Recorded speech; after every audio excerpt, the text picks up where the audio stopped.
Ukraine will likely soon have a key new weapon. The Wall Street Journal reported on August 23, 2025, that the United States has approved the transfer of 3,350 extended range attack munitions, ERAM, air-launched weapons to Ukraine. The deal, worth about $850 million and largely funded by European partners, is set to begin deliveries within 6 weeks. Approval came only after President Donald Trump held high-profile talks with Russian President Vladimir Putin and Ukrainian President Volodymyr Zelensky, underscoring the political stakes tied to the decision. Volodymyr Zelensky, as well as many other leaders in the Ukrainian armed forces, have time and again highlighted the need for weapons that can engage Russian assets from long ranges. ERAM should not be confused with the RIM-174 Standard ERAM, or SM-6, a missile in U.S. Navy service for air defense role. Real pictures of this munition is not available, and images used here are representative. In this video, Defense Updates analyzes how ERAM could assist Ukraine in thwarting the Russian onslaught. Before we proceed, a word on NordVPN, which is one of the most trusted and fastest VPN brand that has a no-log policy validated by Deloitte.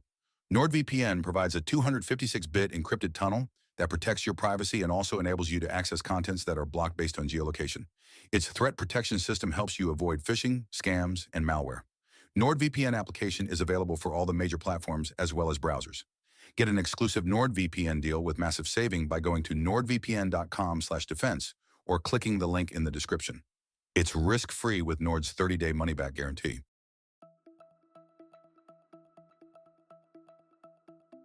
The U.S. Air Force launched the ERAM program in January 2024 with a request for information seeking a low-cost, scalable air-launched weapon tailored to Ukraine's battlefield requirements.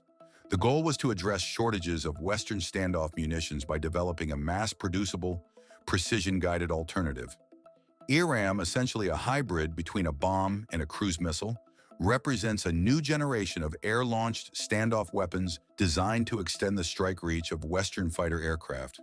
It falls into the 500-pound, approximately 225 kilograms, class and features a modular design that supports a variety of mission payloads. ERAM can strike targets at ranges of 240 to 450 kilometers, 150 to 280 miles, with performance varying by launch altitude and trajectory.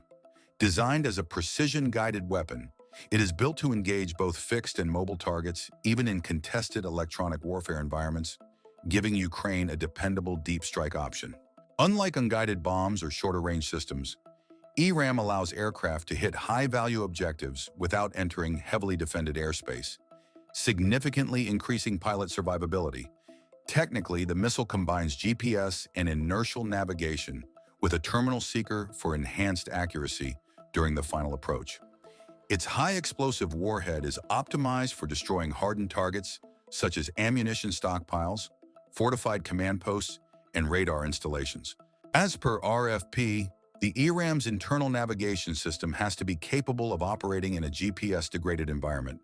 The weapon also needs to have terminal accuracy of SEP-50 in 10 meters, meaning the weapon hits within 10 meters, or around 33 feet, of the specified impact point at least 50% of the time, in both non-EMI, electromagnetic interference, and high EMI environments, includes GPS-degraded.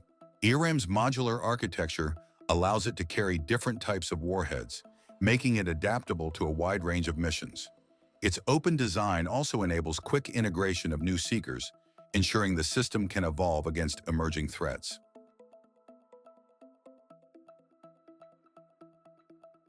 U.S. officials have indicated that Ukraine will not enjoy full autonomy in employing ERAM. Each strike will require Pentagon approval, a safeguard Washington has used in previous transfers of advanced systems. The measure underscores America's intent to retain direct oversight of Ukrainian targeting decisions, especially to prevent strikes on Russian territory, a declared red line for Moscow that could provoke escalation. By imposing this approval process, Washington aims to bolster Kiev's long-range strike capacity while managing the risks of uncontrolled confrontation. This approach follows earlier precedents. When the UK and France delivered Storm Shadow and Scalp-EG missiles in 2023, they attached assurances that the systems would not be used against Russian soil.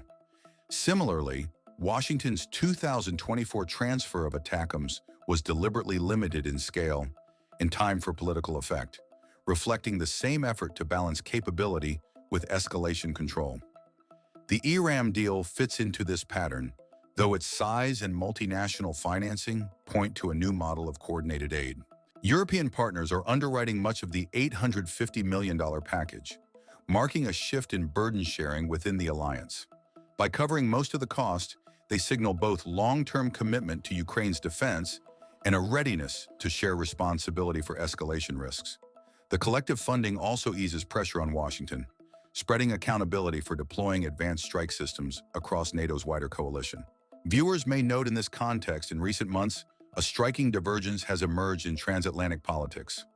While former U.S. President Donald Trump has delivered blunt, often skeptical messages to Kyiv, Europe's leaders have consistently and loudly reaffirmed their support for President Volodymyr Zelensky in Ukraine.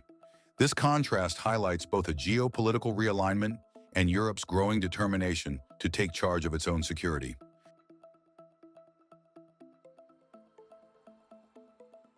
The approval seems to suggest that the Trump administration is not positive about a ceasefire or peace agreement at this time, and European allies are also bracing for the long haul.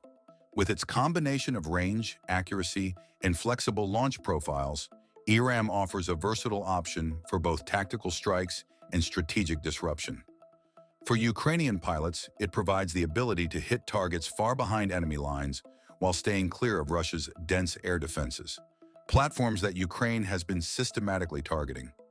Depending on launch altitude and propulsion settings, the missile can still achieve significant reach even when released at low levels, allowing aircraft to remain shielded from detection and interception. This extended strike capability could compel Russia to shift logistics hubs and command centers deeper into its rear areas, stretching supply lines and complicating efforts to sustain frontline operations. Compact and modular, ERAM is compatible with a wide range of fighter aircraft.